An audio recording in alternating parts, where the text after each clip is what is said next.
Our next talk is called Finding It Without the Freedom of Information Act with Steve Esposito. Espionage? I was never in that field. Hi, I'm Steve. That's my homage to Bernie Yes, their Steve E thing. My Twitter handle's Austrian Anarchy, and those are two of my blogs. The first one is the overall book project that this came out of, and actually wrote about that for the Foundation for Economic Education, their publication called The Freeman, and they can be found at fee.org. And the guy who is at the center of this story and the big giant pain it was to research this story, I'm going to leave his last name out of it because it turned out, when I first started writing about this, I really didn't like what he did and didn't like him very much until I found out about him. It turns out that he is really a phenomenally very good person who kind of did something wrong, and it was a doozy. You guys, anybody familiar with Penn and Teller, the magicians? Penn Jillette, and the amazing Randy. You guys familiar with him? He's a friend of Penn Jillette's. Okay, they did a show on Penn Sunday School. If you're not listening to that podcast, you probably want to because it's really entertaining, fun show. And they both have different, shall we say, styles of telling stories. Penn will tell you all day that every detail he gives you in a story is wrong. Might be wrong. If he says something happened in the 5 boroughs of New York, it probably happened in New Jersey. He said that when he was talking to Randy on his podcast. Now, Randy was a little bit the opposite of that. It just absolutely ticks him off when he writes something or says something and it's inaccurate. That's the same way I am. But now, zillions of people tune in to watch Penn Jillette, and I would call his an editorial style, and Randy's would be more of a historian type style, and Randy is closer to what I come from, but I enjoy watching them both. On Penn Sunday School, there's another guy that's essentially two jugglers and a funny guy, except they're all funny. And guy's name is Matt. I forgot his last name. Anyway, he's from New Jersey, and he's he has another podcast called The Ice Cream Social. I'm a big fan of that too. So if you have an opportunity to tweet this to those guys, that's their tweet, and say hi to them and listen to their podcast too. So also there's another guy on there. His name's Paul Mattingly. Anybody from Marion County, Kentucky? Anybody from Kentucky? Heard of the Ham Festival in Kentucky? The Ham Festival in Kentucky, they have a pig that they praise called Pegasus.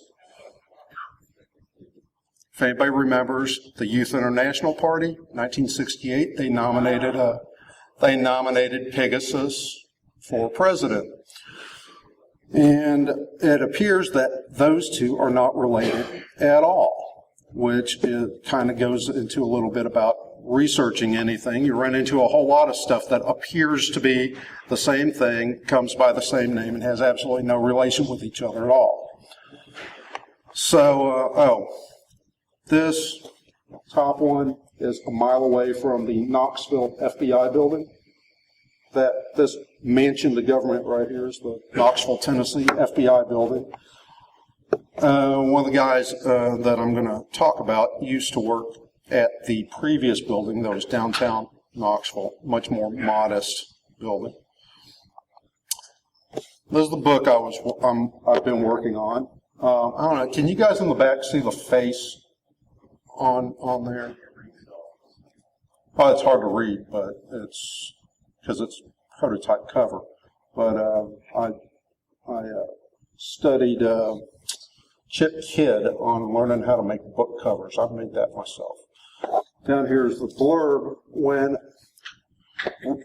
I started doing FOIA requests on this after I ran out of news articles to look at, and I was wanting to, because there was a lot of information in the news articles that looked like it was a little bit of speculation. And thing about 1972, that's when this happened, 1972 news articles, the speculation in those was a whole lot less than what you see now. Now, it seems like almost every news article, not every one, of course, is more of an opinion piece rather than a straightforward who, what, where, when, how, all that jazz. But anyway, part of my research, I talked to the prosecutor who prosecuted the subject of this. Let's call the subject of this Ron. It's his real first name, and it's common enough. Talked to his prosecutor, Mark Zanides. And if you look him up, find out some interesting stuff on what he dealt with in the 1980s. He said, Mr. Esposito, if you keep writing like this, people will think you were some sort of fringe radical. Because in the Foundation for Economic Education article I wrote, turned out that this guy, while he was still a fugitive, was showing up in congressional testimony for funding for the FBI. And they kept bragging about how they indicted him in a week, or within a couple of days after identifying him and all this jazz.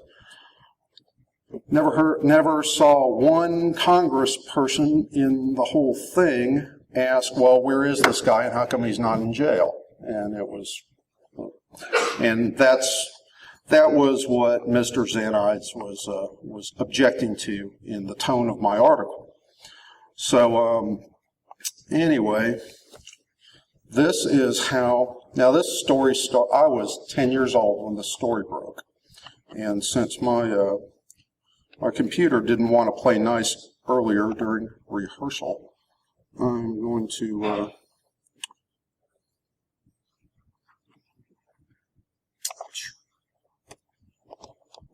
play for you that from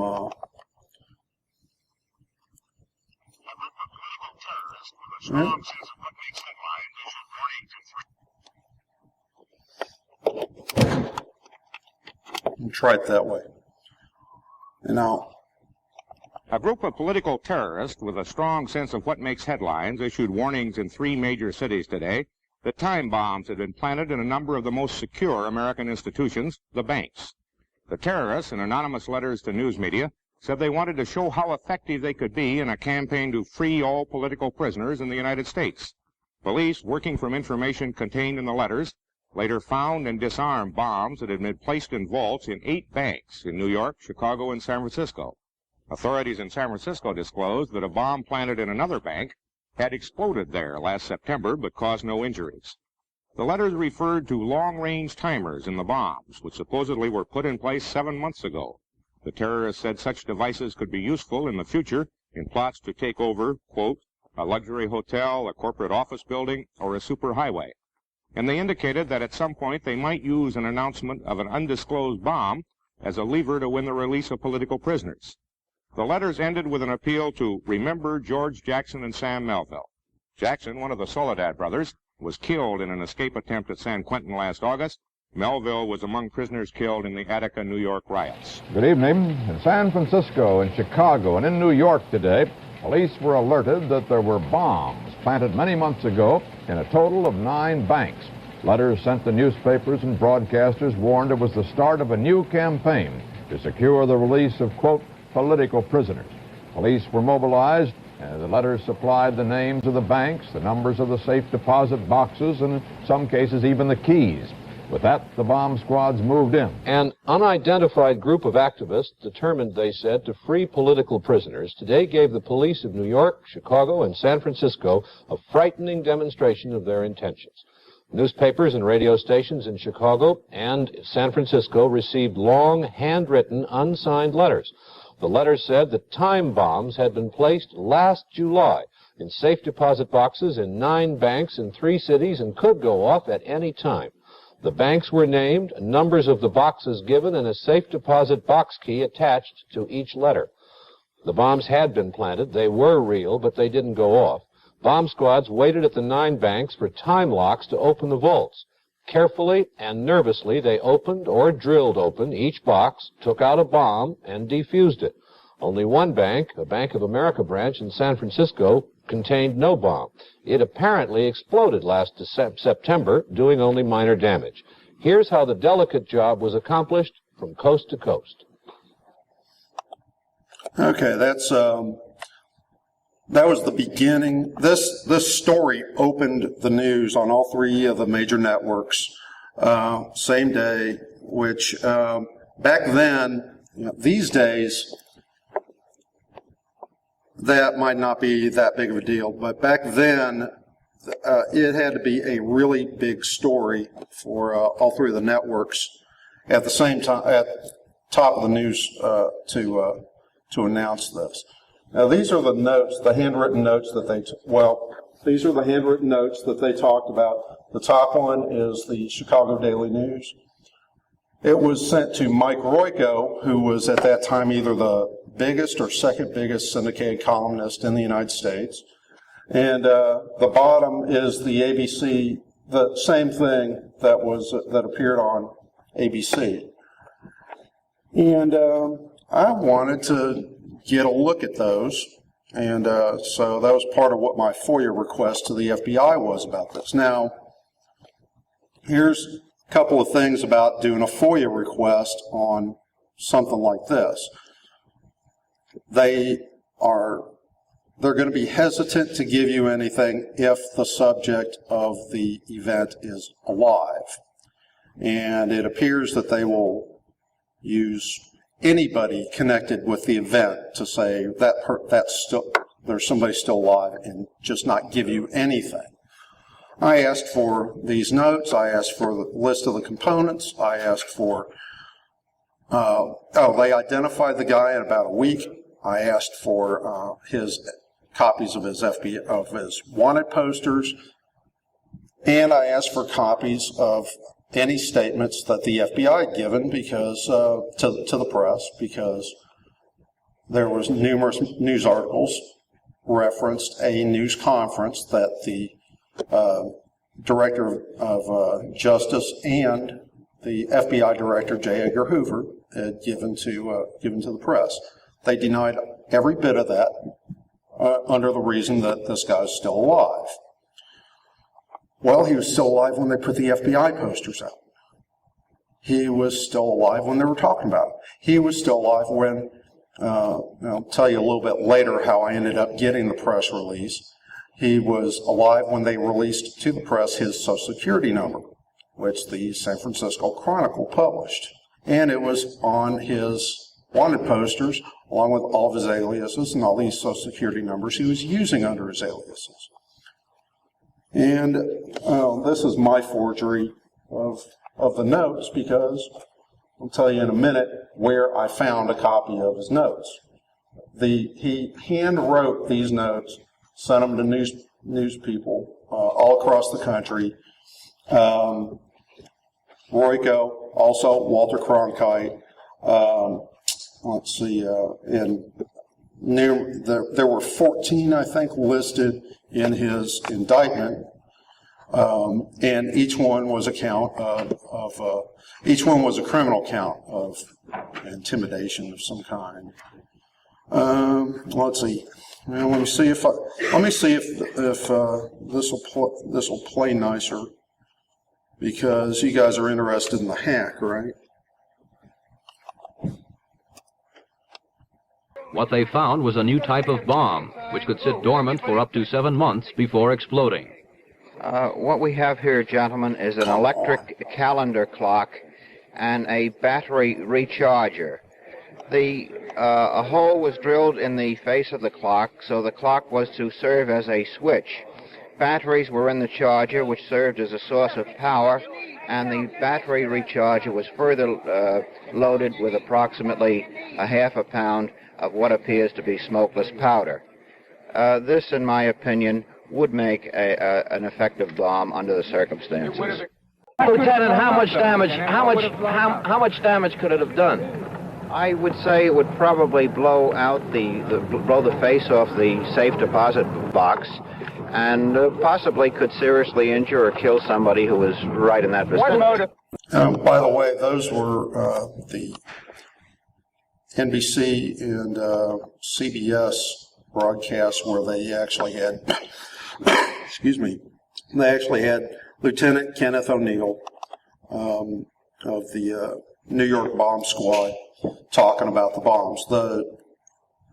The police in Chicago and in San Francisco did not. They wouldn't show the press the bombs, which is fine. And too bad you couldn't see the video, because we got a lot of good hackers of all ages here, and I could not tell by looking at the video what the brand of the battery charger was that he used for a case for the bombs and to hold the 4 D-cell batteries.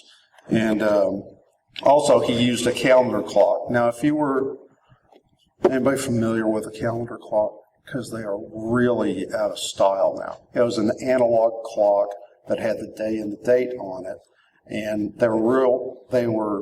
you can still find them at some of the office stores, and except these things were just such a pain in the butt, because back then it was before quartz movement, so it was a battery-powered electric clock that's just notoriously inaccurate to start with, and every time you have a month that has something other than 31 days in it, you got to change it at the beginning of the month, the next month. Today, what somebody like that would use is probably one of these. It has a calendar in it. It has a clock in it. It has an alarm. It turns itself on. It was $14 at the AT&T store with no contract. Also, anybody who knows just a little bit about electricity can add enough battery to this thing to let it last years. His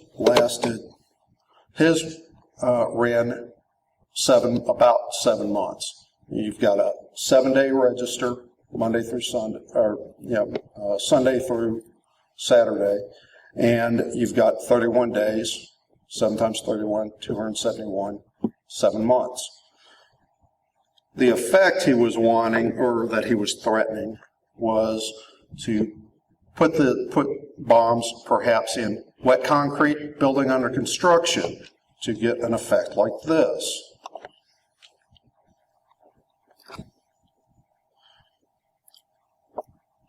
Now, this is from the very cool website implosionworld.com that shows how they implode buildings and such. And essentially what you want to do is get your munition into the middle of a concrete column. When you blow it, the concrete shatters. You're left with the rebar, and the rebar is not by itself, is not strong enough to hold up the building above it. He was going to use these bombs, or threatened to use these bombs, to hold buildings hostage, and he was telling the rest of the radical left that they should quit threatening to kidnap people or assassinate people or blow up buildings that had people in them, and do something like this to hold the building hostage and then get what they wanted, free political prisoners or whatever, and then reveal where the bomb actually was located.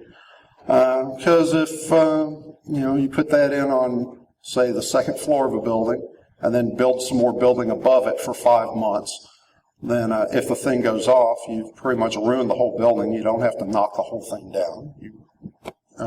But anyway, that was the concept that was in the notes. Let's see, I wanted more specifics, the components and such, and I know the FBI. Oh, by the way, if you caught it on the news articles, the first bomb went off in September of 1971, and he had placed the bombs in July of 1971 in 3 major cities, 3 banks each. That was when the investigation began. The investigation was combined FBI and Internal Revenue Service. Anybody want to take a guess at why the Internal Revenue Service is involved? Firearms Act of 1935.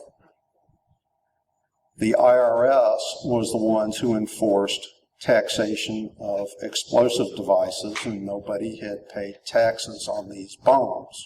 So that's how they were involved. The FBI was involved, and it's not exactly a stretch, but now my background, I've got a finance degree from the University of Tennessee. I studied banking. I never worked in it, and it kind of surprised me when I was researching this. Safe deposit box is the only thing in a bank the federal government says they have nothing to do with. Your FDIC insurance does not cover anything in your safe deposit box. If your neighbor's box blows up your stuff, not covered by FDIC at all. No, it's only your deposits that are covered. But there's a little bit of banking law that if it's an FDIC insured institution, if you make a material lie to an employee of an FDIC institution, then that's a felony. Well, this guy rented all the boxes under an alias, last name Moore, M-O-H-R, and I guess the spy guys call what he did a live double, because the actual identity, the actual person whose identity he was using, the common term now is identity theft, was alive, living in California, and a few years younger than him. Something else that he tended to do on his false identifications was pick people who were 6 to 8 years younger than him, which was probably a good idea because he looked younger than he actually was. Anyway, so he had 13 counts at least in each city where he set his bombs, and other places I had to look since I wasn't getting anywhere with FOIA requests was newspaper articles I mentioned. Ended up going off on a wild goose chase and got to talk with Mark Rudd, who wrote this book, Underground, with the STS and the Weathermen. Larry Sloman, also known as Ratso, he wrote Steal This Dream about Abby Hoffman. By the way, if you're researching anything from the 1960s and 70s, it crosses Abby Hoffman. Abby Hoffman's going to be in there. Might as well. I'll show you where you can get a lot of Abby Hoffman information that hardly anybody seems to realize. And also, this cool guy, Paul Krasner, he was one of the Youth International Party. He was the guy who coined the term yippie, and Abby Hoffman's wife, Anita, codified it into the Youth International Party. But they, and like a lot of their stuff, it was marketing. Abby Hoffman was the first one who would tell you that they were doing a lot of theater. He called himself a Groucho Marxist. Actually, when I get to the vault, I don't show it on the slide, but his file is alphabetically right next to Adolf Hitler's, and I think if he were still alive and he saw that he would probably do an hour of shtick about it, like what's the difference between Abby Hoffman's FBI file and Adolf Hitler's? Abby's is bigger, which is true. Anyway, so I got a hold of the prosecutor who I quoted on the front of the book, for now anyway. And he told me to look up this guy, Donald Sechleben. I'm probably butchering the poor man's name, but anyway, might not think he's such a poor man when you see the next slide. I found him. He turned out he decided to be a big blabbermouth to the Associated Press about some kind of terrorist investigation. And also they found child pornography and that he was distributing child pornography, and he's in prison now. So I wrote to him, and the Federal Bureau of Prisons couldn't find where they put him the first time, so I got my mail got sent back to me. So then finally, when they gave him a permanent suite, I wrote back to him again, made sure I gave him paper and a self-addressed stamped envelope, and I still haven't heard back from him. Be interesting to find out what he knew.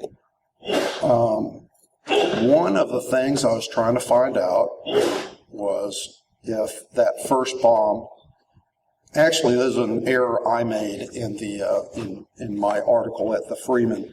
I said, like everybody else who said anything about it, that bomb went off prematurely. Well, it didn't, and I'll show you how I found that out here a little later. Anyway, covered that earlier. It was turned down, and again, his Social Security number was in the San Francisco Chronicle.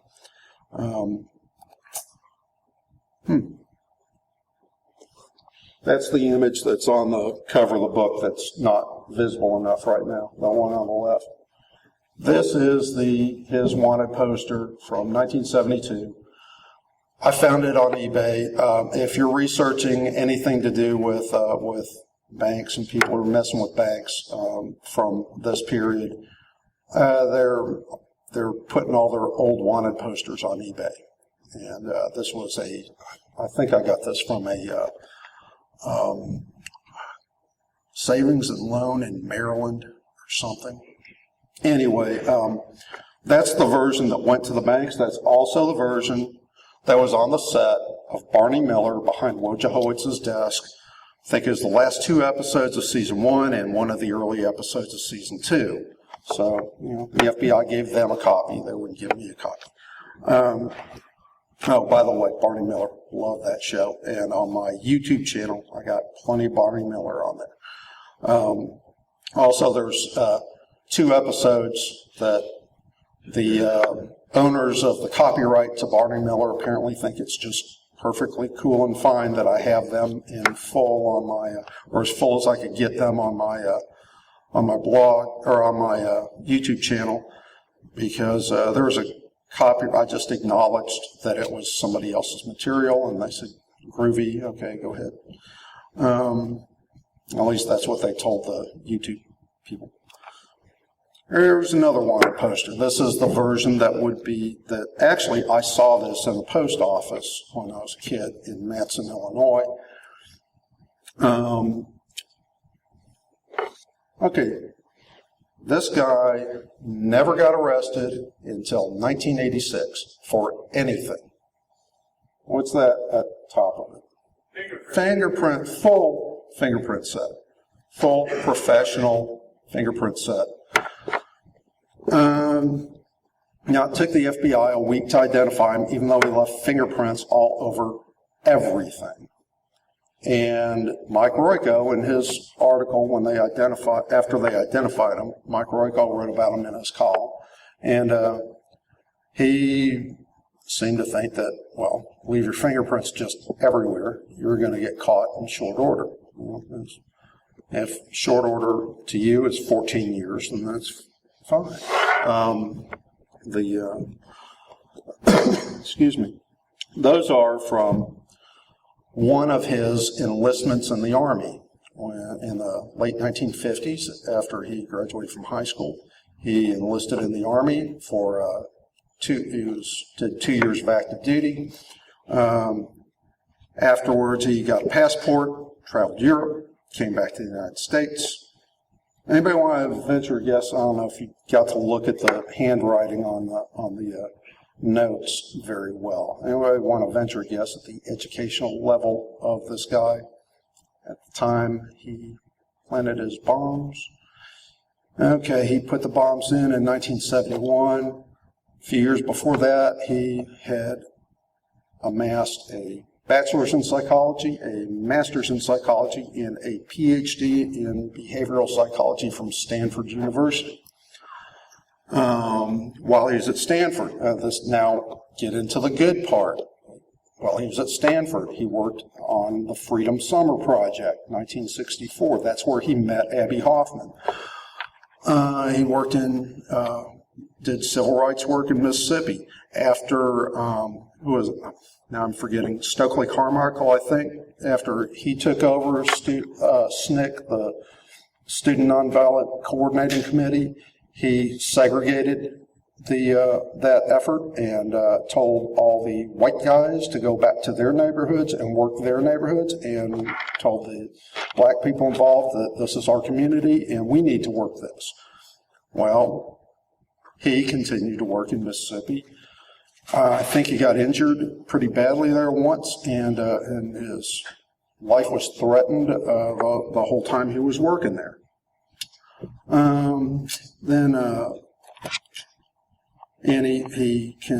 That was his general direction. He was a civil rights guy. That was his main line. And if you noticed what they said he mentioned in his notes, he mentioned remember Sam Jackson, Sam Melville, and the other guy was Jackson. Jackson was one of the Soledad brothers, civil rights guy. The other guy, Melville, his real last name's Grossman, he was a bomber who, depending on what time period you look at him, he was either in the Weathermen or he wasn't. In 1976, when the Weathermen started telling everybody that they never hurt anybody except their own people, any event that hurt anybody was all of a sudden out of their list of actions.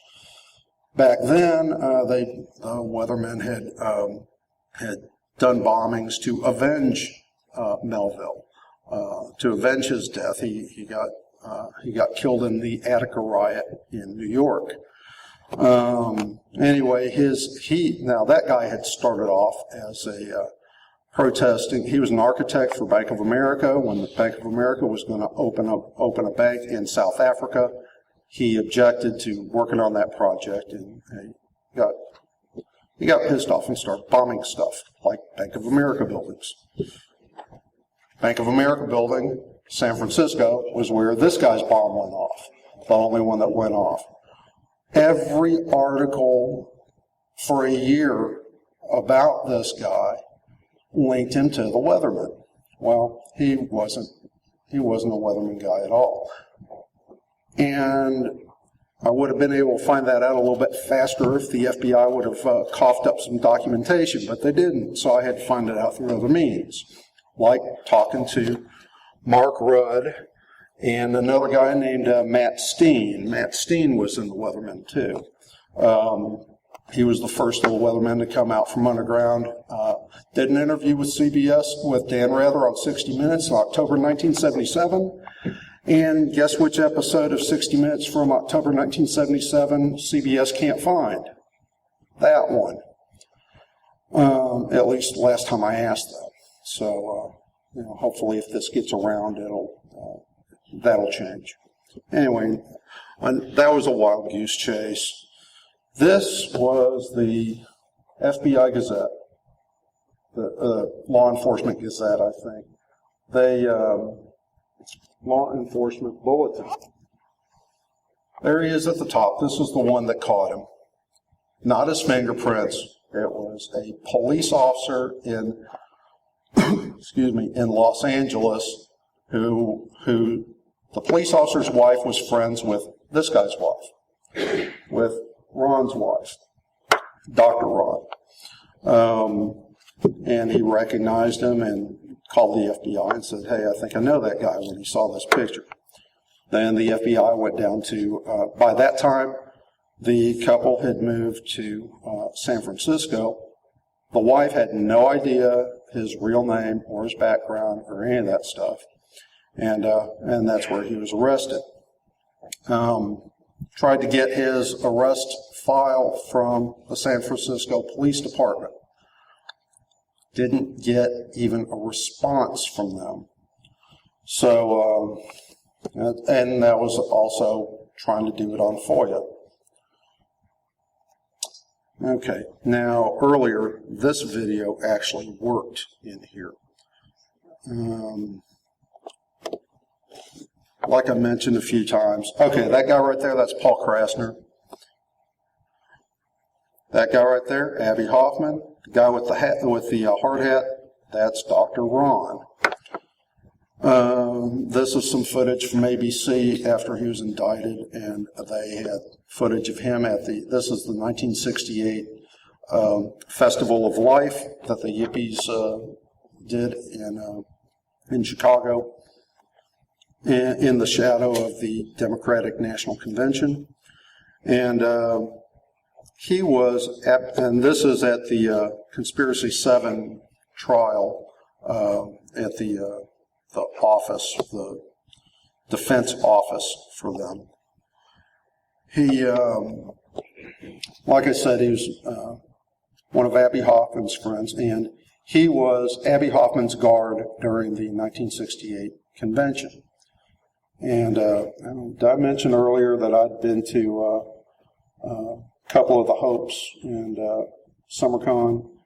I did physical security with mostly with Hope 4 and then a little bit with Hope 5. Whichever one was at, I was one of his security detail guys, and also I was all of Kevin Mitnick's security. That was one guy, just me.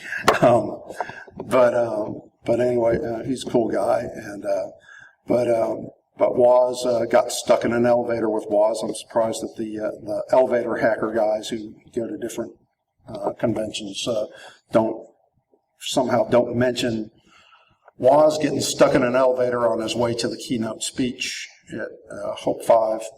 But anyway, yeah, it was me, Cheshire Catalyst, and Cush. And a couple other people. Anyway, we got out of the elevator, and he got to do his thing on time. So anyway, mentioned the vault. This is where there's just loads of information that if you're getting denied FOIA requests, it might actually be in here. And I found plenty of stuff in here. Excuse me. If you're looking for information on somebody, find, and it's kind of not, I don't know a cool way to say this, but find somebody who is dead and famous that they knew and look at their file, and the person you're looking for might be in there.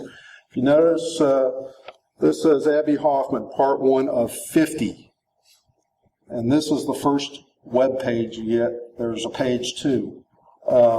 There is loads of information in there. There's a search box here. When you search it, that's fine. It'll narrow it down to any of those files that your search term is located in. And then once you get down there, when you open one of the files, you got to start your search all over again to find the page where it is. Tripped me up a little bit, but Dr. Ron's last name is in 3 of those files. His last name happens to be the same last name as a judge or somebody else who was associated with Abby Hoffman, so that file doesn't count. His name and his FBI file number are on the manifest for an airplane flight from New York to Chicago for the trial. Getting close on time, you know. Anyway, I found that in there. Also found something else in there too. The parties Abby Hoffman used to have in New York, sometimes they would kick them off with a flash device, and it was essentially a metal can with some gunpowder poured in it. Somebody touch it off and make a flash. When I got the court records for Dr. Ron, it sounds like that's what he thought his devices would do, even though he stuck them in safe deposit boxes. They each had between 8 ounces and 16 ounces of Hercules red dot gunpowder, and I'm convinced that he just thought that would make a flash and a bunch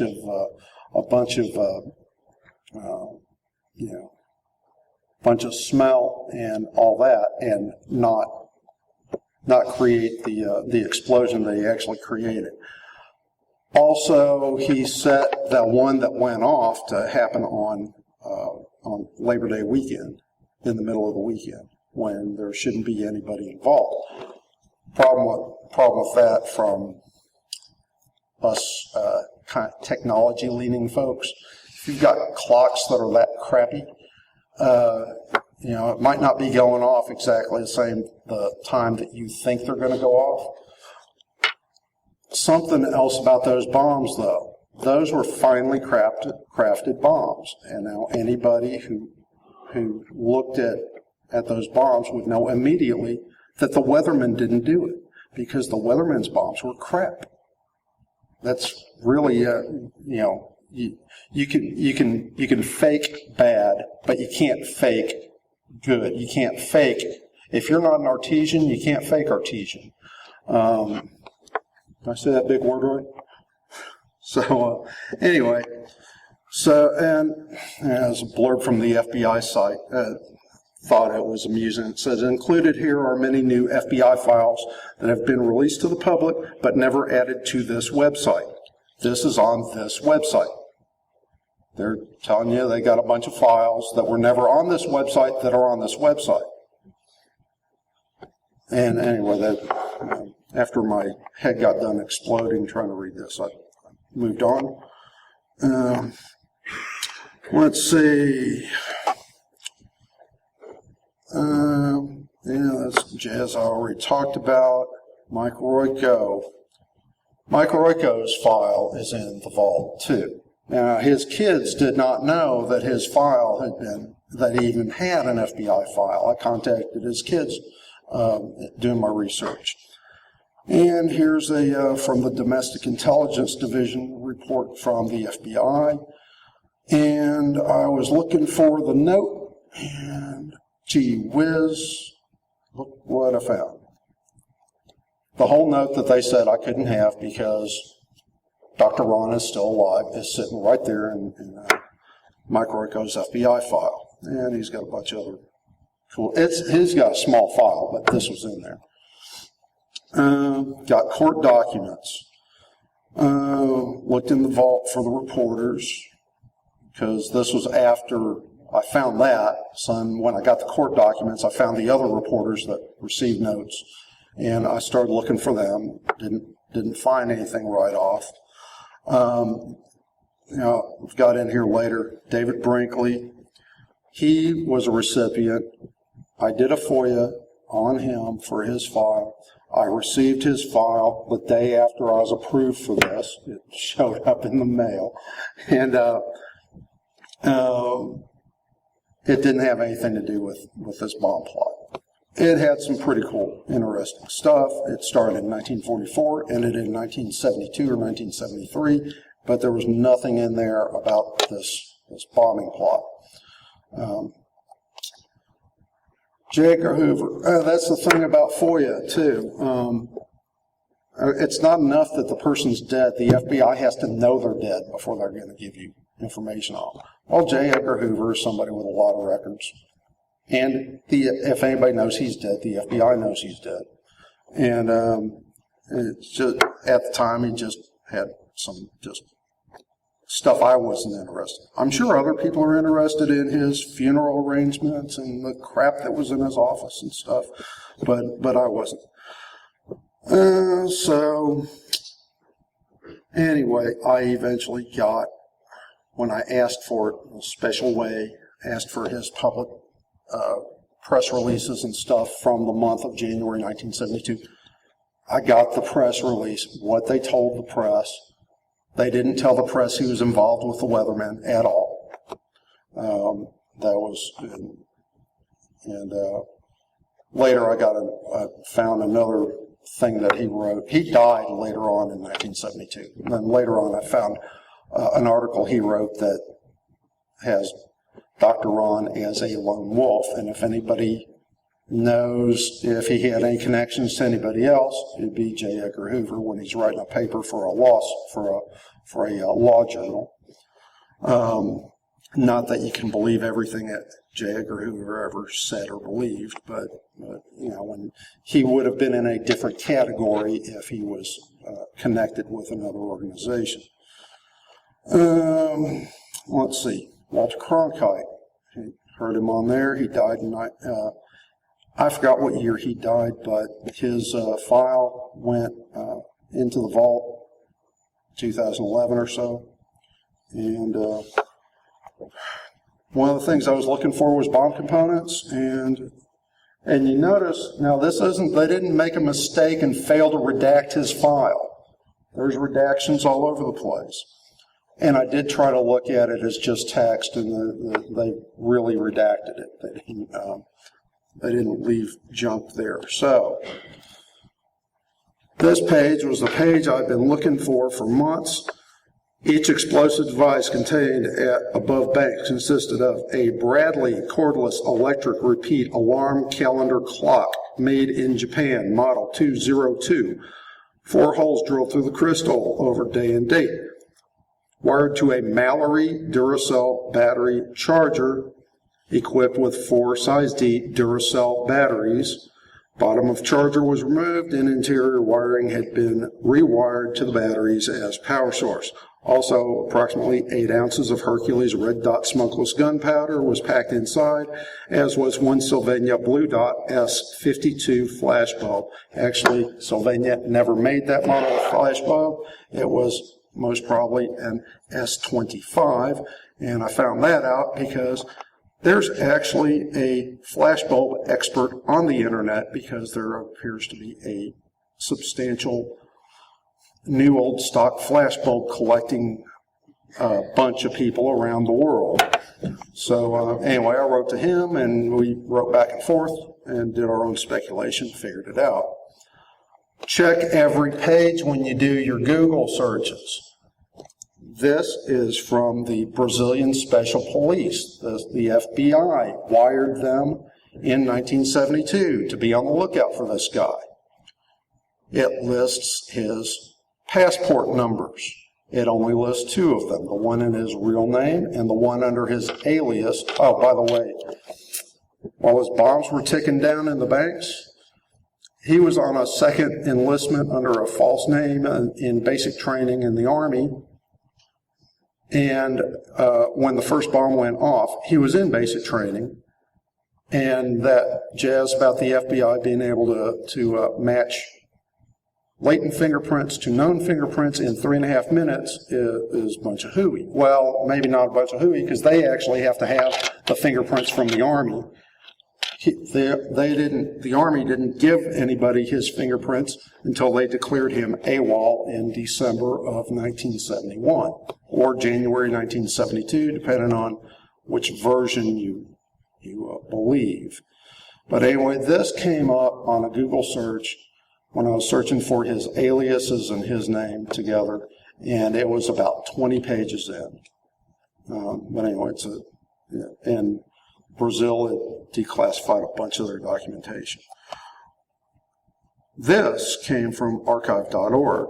William Gray Arbor, retired FBI agent, retired in 1973, was being paid a salary of $36,000. Somebody else's FOIA request, they put it up on archive.org. And this is the guy who identified Dr. Ron and received a $200 bonus for identifying him, which is later in the file. Testimony of Frances G. Knight. She was testifying before Congress. She was the passport boss. She was testifying mainly about, who's the LSD guy? Timothy Leary. She was testifying about Timothy Leary's escape. The Weatherman broke him out of jail and spirited him away to Algeria. And then he decided to go live in Afghanistan after he pissed off the Algerians, and then got, I think the Afghans gave him up to, this is all in the 1970s, early 1980s. I don't remember his timeline, but anyway, she was testifying about how his false documentation was done, and she mentioned Dr. Ron in it. And also in the Weatherman thing on Wikipedia, it said somebody lost their job over this. Well, she didn't, because she kept working there until 1999. I don't know who did. I didn't edit and asked for citation needed. Anyway, found that. That's also at archive.org. And now, quirky thing about archive.org is some things come up on Google and point you over there, and some things don't. They've got their own search that works pretty good. So if you're not finding it on the Google, then check out the archive.org. Anyway, here's the takeaway.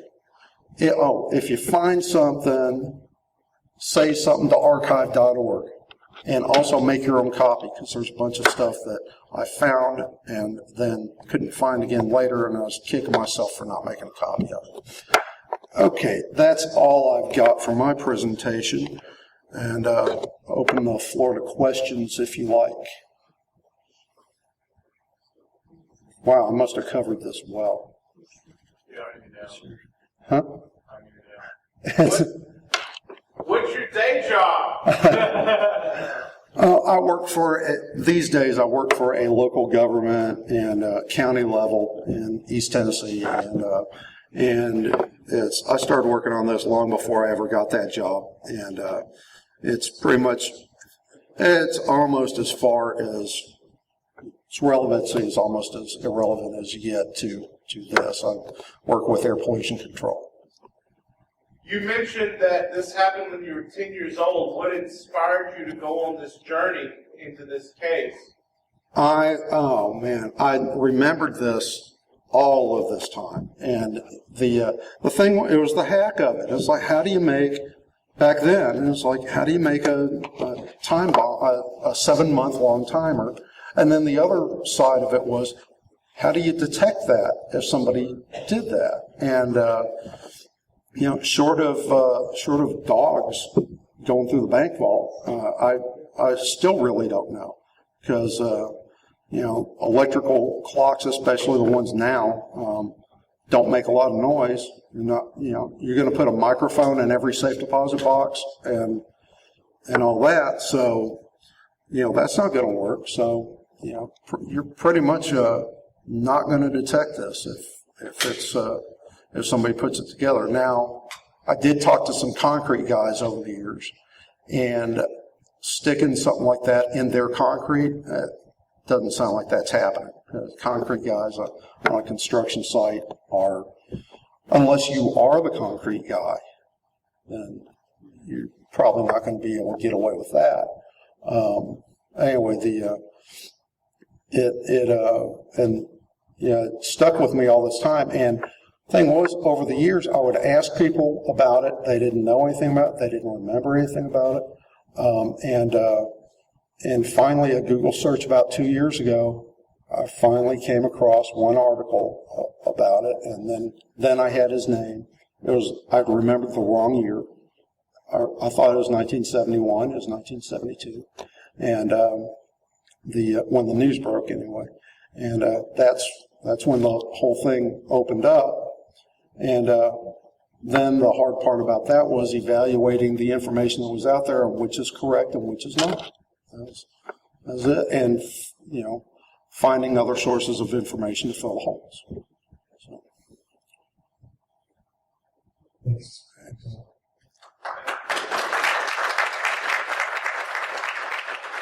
Thank you.